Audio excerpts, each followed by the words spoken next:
हम सभी ने किसी ना किसी बैंक में अपनी एक सेविंग्स अकाउंट तो जरूर खुलवा रखी है जहां पर हम अपने पैसों की लेन देन करते हैं। लेकिन क्या आपको पता है पैसों की लेन देन करने की एक लिमिट सेट की गई होती है और अगर हम उस लिमिट को एक्सीड कर जाते हैं तो हमारी बैंक हमारी जो ट्रांजैक्शन है उसकी रिपोर्ट सीधे सीधे इनकम टैक्स डिपार्टमेंट को कर देती है और उसके बाद इनकम टैक्स डिपार्टमेंट हमें एक नोटिस भेजती है और उस नोटिस को हमें फिर से रिस्पॉन्ड करना पड़ता है। आज की वीडियो में मैं इन्हीं लिमिट्स के बारे में आपसे बातें करने वाला हूं और आपको ये भी बताऊंगा कि अगर हमारे पास नोटिस आ जाए तो हमें घबराना नहीं है और नोटिस को किस तरह से रिस्पॉन्ड करना पड़ता है। नमस्कार दोस्तों, मेरा नाम है विराज और आपका स्वागत है मेरे चैनल विराज की बातें में। तो चलिए आज की वीडियो को फटाफट शुरू करते हैं।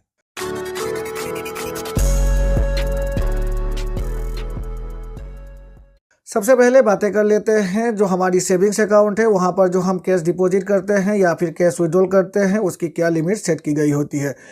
हमारे पास अगर एक सेविंग्स अकाउंट है तो हम अपनी सेविंग्स अकाउंट में मैक्सिमम एक साल में जो एग्रीगेट डिपॉजिट है वो 10 लाख रुपए तक ही कर सकते हैं।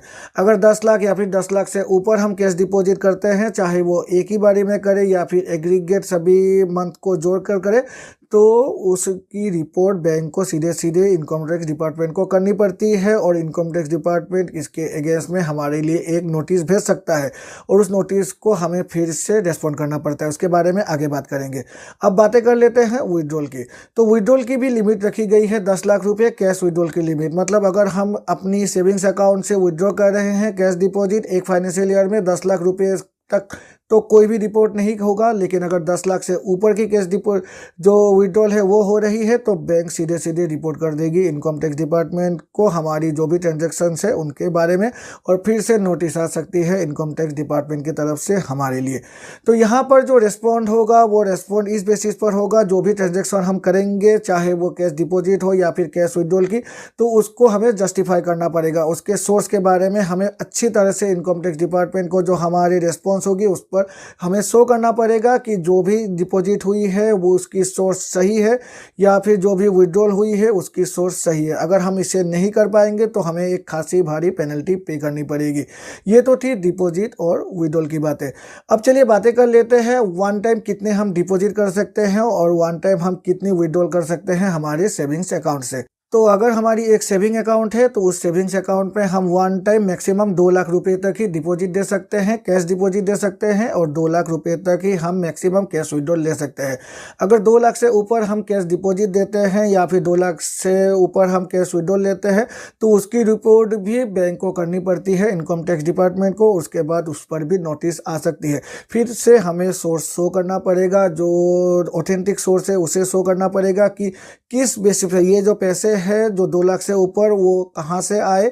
और अगर हम सोर्स को अच्छी तरह से जस्टिफाई नहीं कर सकेंगे तो उसके बाद फिर से हमें पेनल्टी पे करना पड़ेगा। और पेनल्टी भी क्या, पेनल्टी इतनी हो जाती है कि जितनी भी हम कैश डिपॉजिट करते हैं 2 लाख से ऊपर वो पूरी की पूरी एज ए जो पेनल्टी है वही इनकम टैक्स हमसे ले लेती है। बहुत ज़्यादा चार्जेस से इसकी लेट फीस के तौर पर भी ले लेती है। तो यहाँ पर बातें आ जाती है, ये जो लीगल नोटिस आती है ये लीगल नोटिस कब आती है, क्योंकि बैंक तो रिपोर्ट करती है हर महीने हमारी जो भी ट्रांजैक्शन है उसकी। तो यहाँ पर जो रिपोर्ट आती है वो हो सकता है कि आपको एकदम ही तुरंत ही ना मिले। ये जो रिपोर्ट है ये 6 साल में कभी भी आ सकती है। मतलब आज की जो भी ट्रांजैक्शन है उस ट्रांजैक्शन इस फाइनेंशियल ईयर में शो करेगी और ये जो फाइनेंशियल ईयर है इसके ठीक 6 फाइनेंशियल ईयर तक जो इनकम टैक्स की नोटिस है वो हमारे पास आ सकती है। तो इसको भी आपको ध्यान में रखना है। और जब भी ये नोटिस आएगी, अगर 6 साल 5 साल के बाद आती है तो ये 5 सालों में जितनी भी इंटरेस्ट एक्यूमुलेट हो गई है वो भी हमें पे करना पड़ेगा पेनल्टी पर। तो इसीलिए मैंने आपको कहा जितनी भी हम पैसे ज़्यादा डिपॉजिट करेंगे या फिर ज़्यादा विड्रॉल करेंगे उस पर हमें जो पेनल्टी है वो इक्विवेलेंट टू वो अमाउंट हो जाएगी जितनी हम ज़्यादा डिपॉजिट कर रहे हैं या फिर ज़्यादा विड्रॉल कर रहे हैं। अब चलिए बातें कर लेते हैं इससे हम कैसे बच सकते हैं और कौन कौन सी ऐसी सिचुएशन है जहां पर हमें अपने अकाउंट को में ज़्यादा पैसे नहीं डालने चाहिए। से पकड़ लीजिए आपने एक प्रॉपर्टी को सेल किया है और उस प्रॉपर्टी को सेल करने के बाद आपको से 15 या 20 लाख रुपए मिले। तो इस केस में अगर आपने अपनी जो भी पैसे है उसको डिपॉजिट कर दिया है अपनी सेविंग्स अकाउंट में तो वहाँ पर नोटिस आएगी और नोटिस में हमें जो सोर्स है वो तो भी शो करना पड़ेगा। यहाँ पर तो मेरे पास सोर्स है कि मेरी जो पैसे हैं वो 15 या 20 लाख रुपए प्रॉपर्टी सेल करके आई है। लेकिन यहाँ पर भी और एक बात आपको ध्यान में रखना है ये जो प्रॉपर्टी आपने सेल की है ये मार्केट वैल्यू पे सेल की है या फिर जो गवर्नमेंट रेट है उस पर सेल की है, ये भी मैटर जो है ये फैक्टर आपको ध्यान में रखना है।